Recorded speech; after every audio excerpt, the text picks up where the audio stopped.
We are not alone. Zelensky. Thanks Europe at Crisis Summit, Ukraine's President Volodymyr Zelensky has expressed gratitude to European leaders for their support as the EU held an emergency summit to address U.S. President Donald Trump's recent shift away from Kyiv and its allies. The summit follows a major diplomatic clash between Trump and Zelensky, which led to Washington cutting military aid and intelligence sharing that had been crucial in Ukraine's defense against Russia.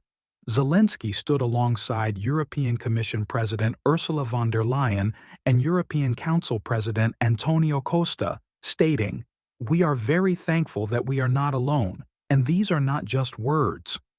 With uncertainty surrounding America's long-term commitment to European security, EU leaders are now under pressure to strengthen their own defenses.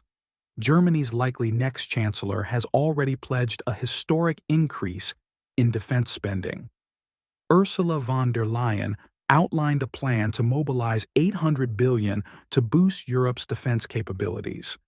She described this moment as a turning point, saying, "Europe faces a clear and present danger, and therefore Europe has to be able to protect itself." French President Emmanuel Macron has also called for an increase in defense spending. He raised the possibility of extending France's nuclear deterrent to European partners, an idea welcomed by Poland. Macron warned, "Who can believe that this Russia of today will stop at Ukraine? I want to believe the United States will stay by our side, but we have to be prepared for that not to be the case."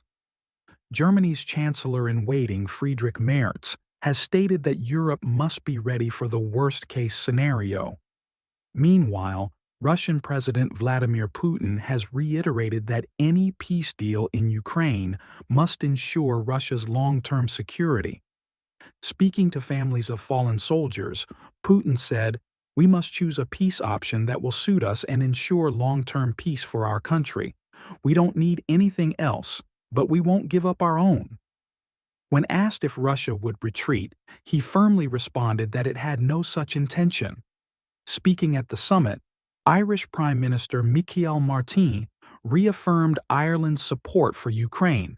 He welcomed the European Commission's Rearm Europe proposal, which aims to strengthen the defense capabilities of EU member states. Ireland has recently committed $100 million in non-lethal military assistance to Ukraine. As tensions grow, Britain has stepped in to help mediate. Prime Minister Keir Starmer is working alongside Emmanuel Macron to repair relations between Trump and Zelensky.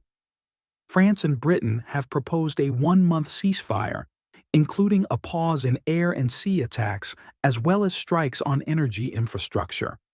They are also working to form a coalition of the willing to help secure a truce. Turkey has expressed interest in playing a role in peacekeeping efforts. However, Russia has made it clear that it will not accept the deployment of European troops. Despite strong statements of support for Ukraine, the EU is unlikely to announce major new aid beyond the $30 billion already allocated for this year. This summit marks a critical moment for European defense policy and Ukraine's fight for sovereignty.